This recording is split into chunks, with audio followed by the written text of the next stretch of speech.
Good afternoon. Welcome to the Heritage Foundation and our Douglas and Sarah Allison Auditorium. We, of course, welcome those who join us on our heritage.org website on all of these occasions. For our guests in-house, we do ask that courtesy check that our mobile devices have been turned off or silenced. And, of course, for those watching online, you're welcome to send questions or comments at any time, simply emailing speaker@heritage.org. And, of course, we will post the program on the Heritage homepage following the presentation for your future reference as well. As you noted, we have copies of the book available for purchase in the foyer, and the Congressman will be glad to autograph them following his remarks today. Leading our discussion and welcoming our special guest is the Heritage Foundation President, Senator Jim DeMint. Senator DeMint.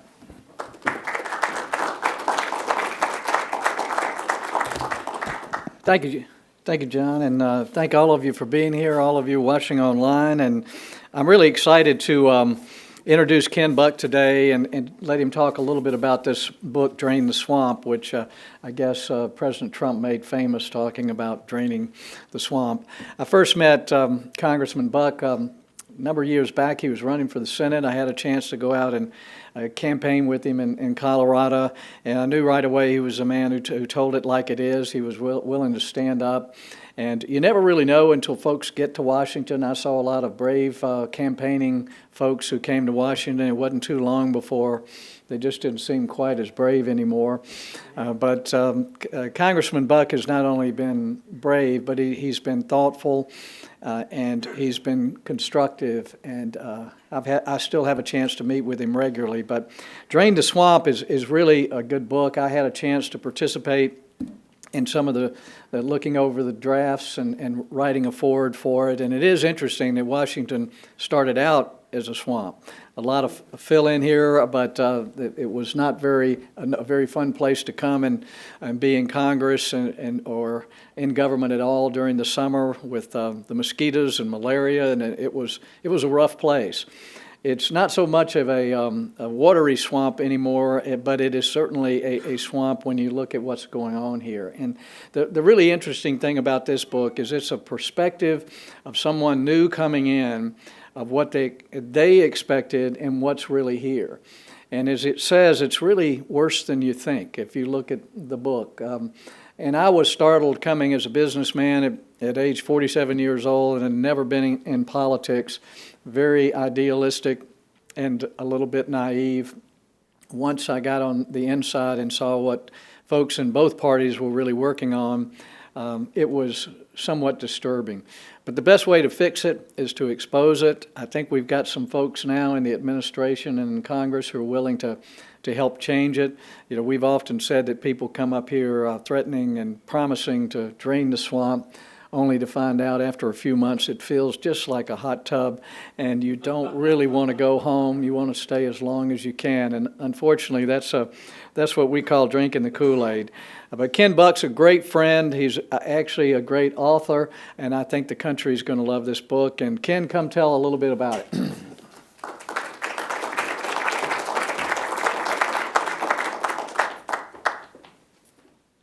Well, that's very kind. I appreciate that, and thank you, Jim, for making this possible, and thanks for being here, folks. I was in a meeting with some visitors to Washington, D.C. with another congressman, and I was waiting my turn to speak, and he looked out and he said, you know, a few weeks ago I had the unpleasant task of saying goodbye to a family friend on his deathbed, and I went and said to him, you know, when you get to heaven and you see my mom, tell her that I clean latrines for a business. Whatever you do not tell her that I'm in Congress. And I think that really expresses the feeling of a lot of us that are in Washington, D.C. When you first get here, you think that you're in some sort of fairy tale novel because they wine and dine you and they show you just exactly what it's like if you agree to play the game. It's a wonderful life. You don't have to pay for food because everybody wants to feed you around this place. And there are wonderful activities that are put on by the Library of Congress, and it's really quite the lifestyle. You don't even have to think for yourself if you don't want to engage in that activity. But if you don't play the game, and I was one of the founding members of the Freedom Caucus and didn't want to play the game, it becomes a much less comfortable existence here. And I go through in the book a number of examples of just what it's like when you vote against leadership and what leadership does. And really, frankly, baffling how leadership gets the votes that it gets to move forward with different pieces of legislation.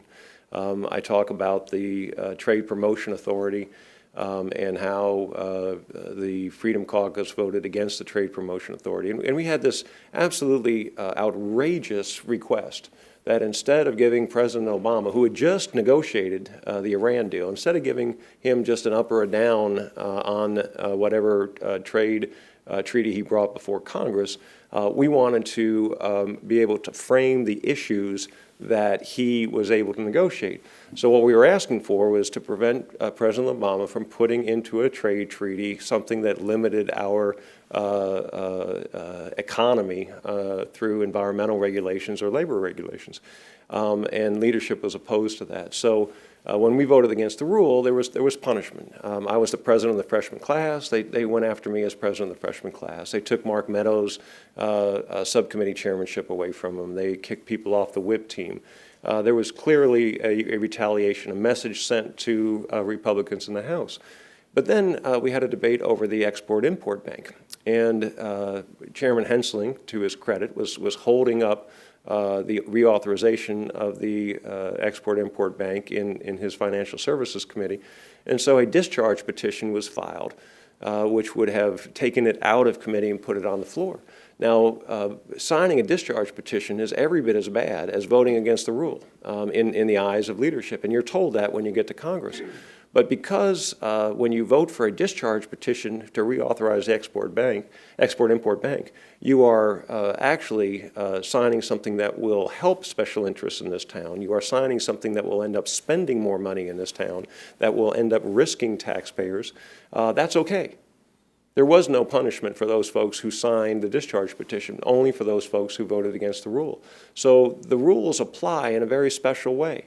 If you are willing to help leadership, or you're willing to help the interest groups in this town, it is okay to break the rules. If you do not help the interest group in the town, it's not.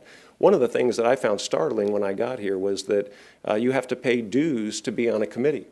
So I was on the Judiciary Committee, which is a B committee in the House, and my dues were $200,000 to the NRCC.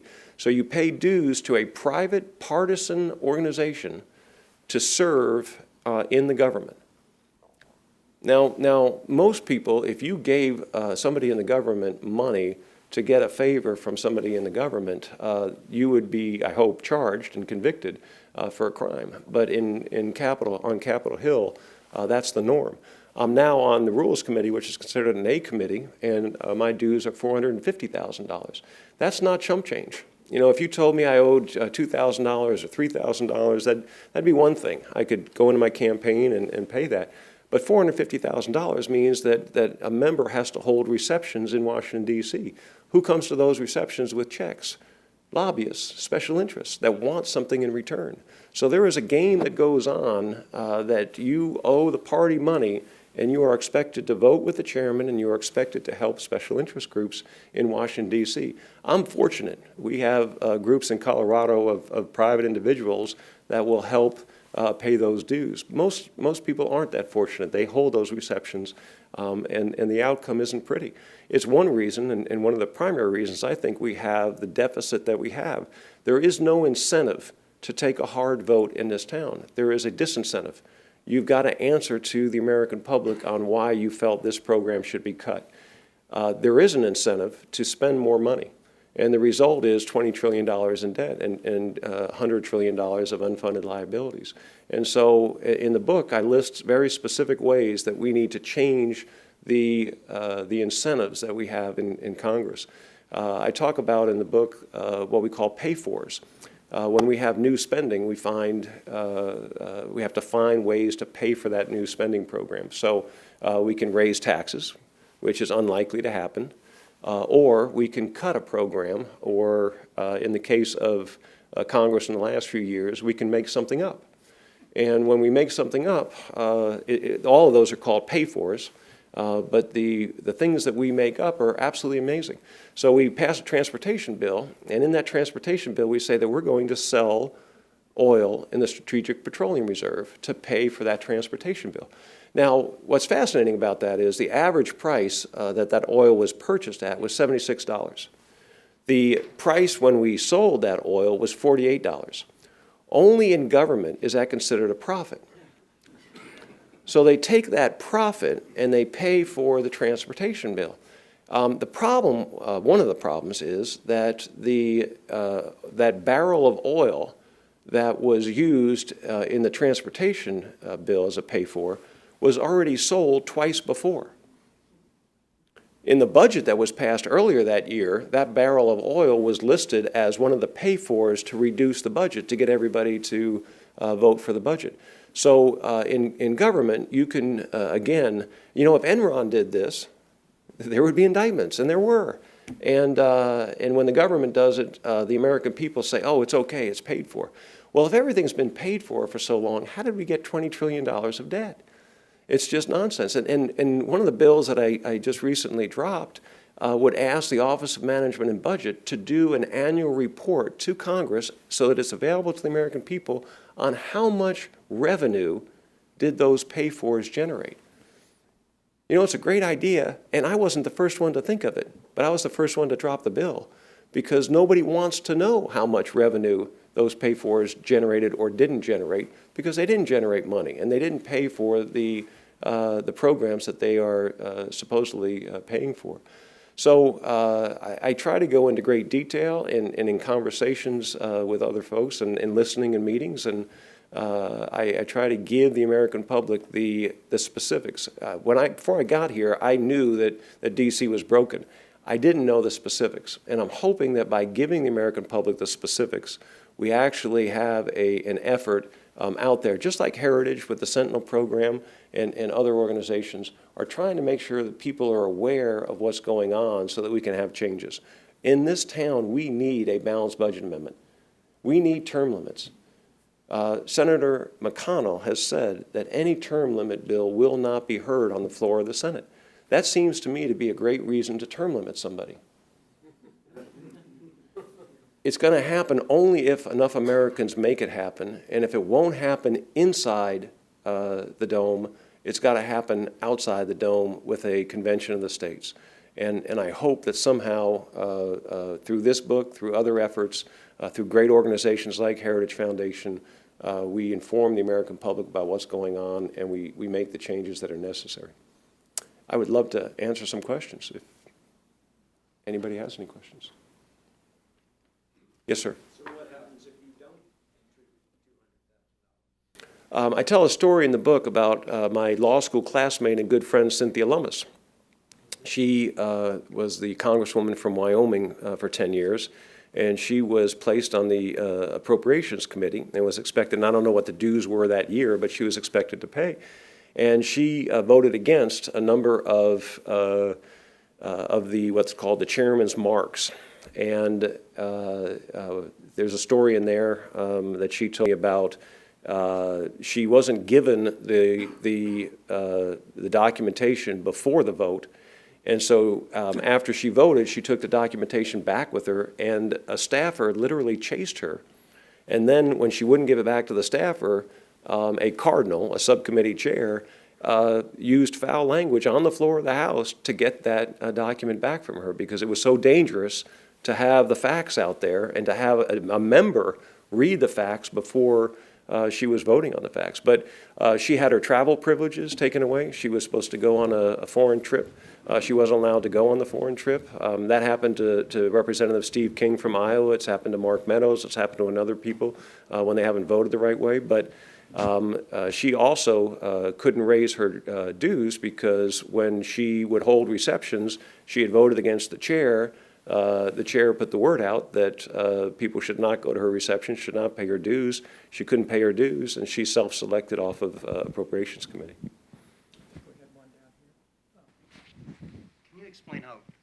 Can you please explain how current services baseline budgeting is factored into the decision-making for Congress?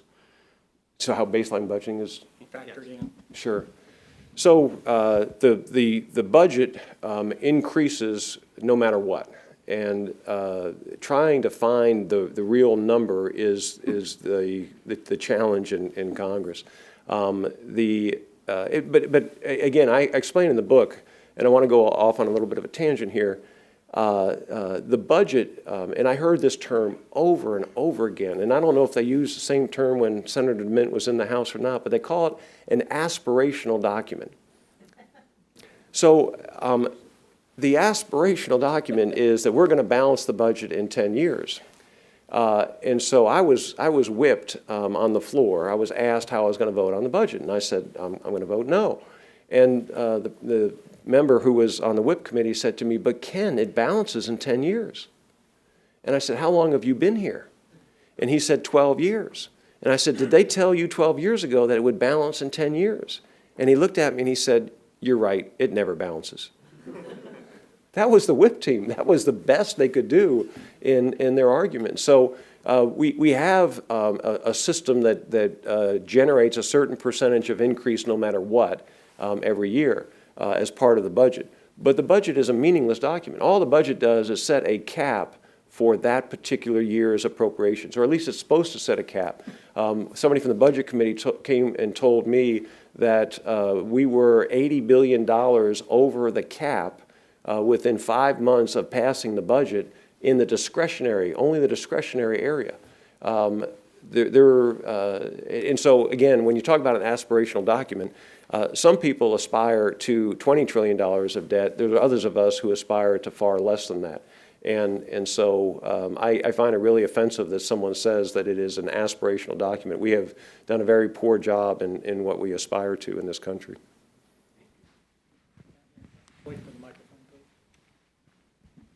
Thank you. Congressman, you said, and I think most of the American people would agree with you, that changes are necessary, and if they don't happen inside the dome, they must happen outside the dome. And you mentioned constitutional convention. Could you go into that a little bit? I mean, that seems to be, I mean, it is a way to go. Do you see that as a reality of happening, or do you think it can be changed inside the dome? So Article 5 of the Constitution talks about how we amend the Constitution, and one way is the method that we have used so far in our country's history, and that is working in Congress, passing in both houses, ratifying in the states. The other way is the states demanding from Congress that we set up a convention of the states and have this convention. I can tell you right now, as I see the incentive structure, there's no way that the House and the Senate ever get to a balanced budget amendment or term limits. There is no incentive right now to limit the activities because we're putting this on our grandchildren's credit card. There is no pain in putting something down the road and paying for it 20, 30, 40 years from now. So I think it's, now in the 1990s, there was an effort to have a convention of the states balanced budget amendment. And it got close enough that it forced Congress to act. And we came within one vote in the Senate of passing a balanced budget amendment. And so I think there is an advantage or a pressure of having something get very close where Congress actually will take action. I don't think this Congress is as sensitive to the public's desires as the Congress, the House and Senate were in the 1990s. So I think the only way it's going to happen is through a convention of the states.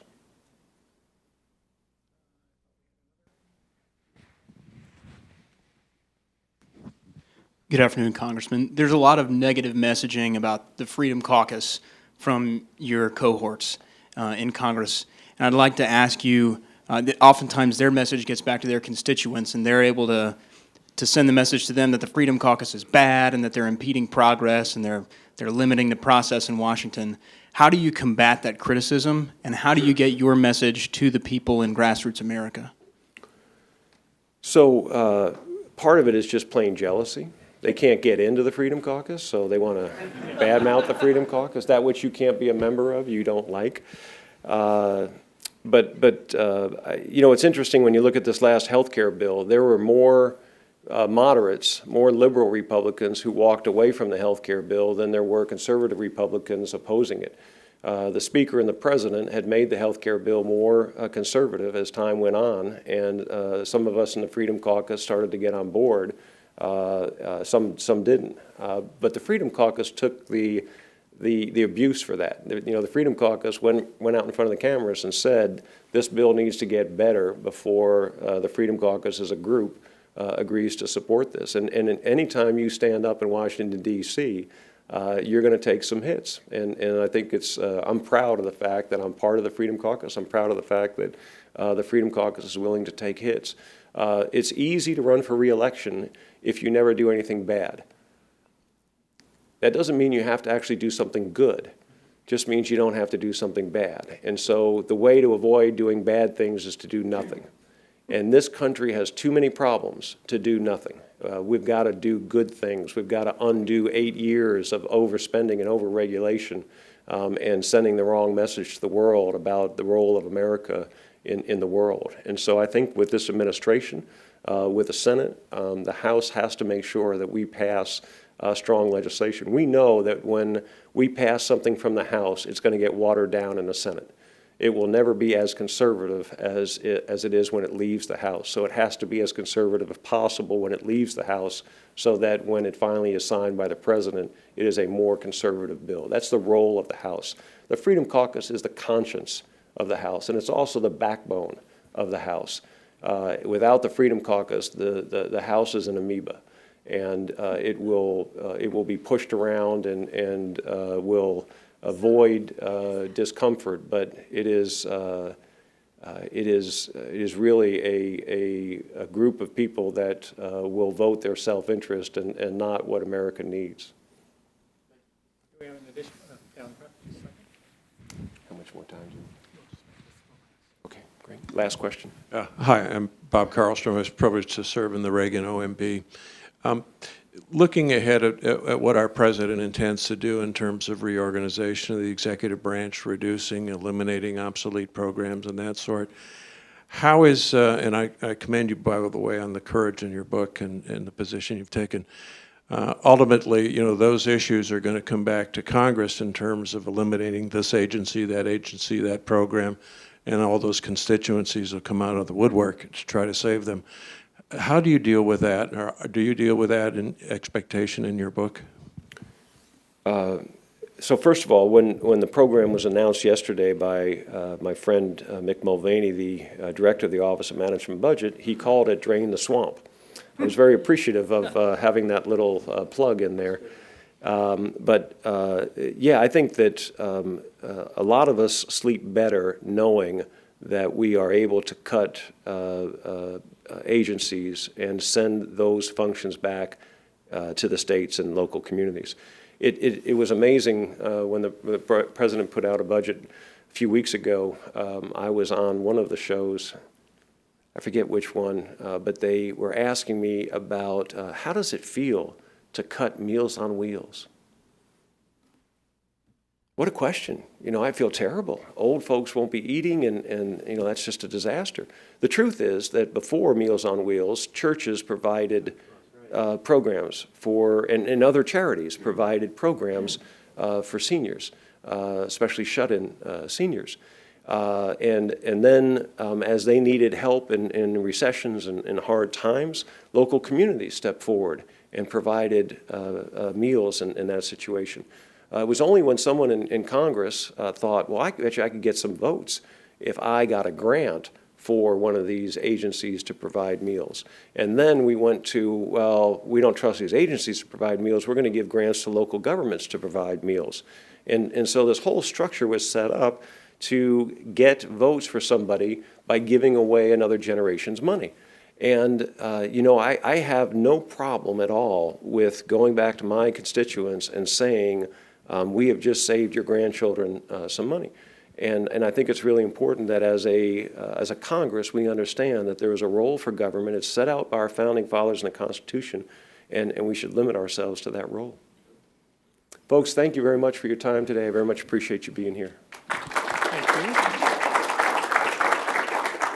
We do, as I mentioned, have books available in the foyer, as well as a light lunch for those that have joined us, and the Congressman will join us out there for any signings. Thank you all for your kind attention.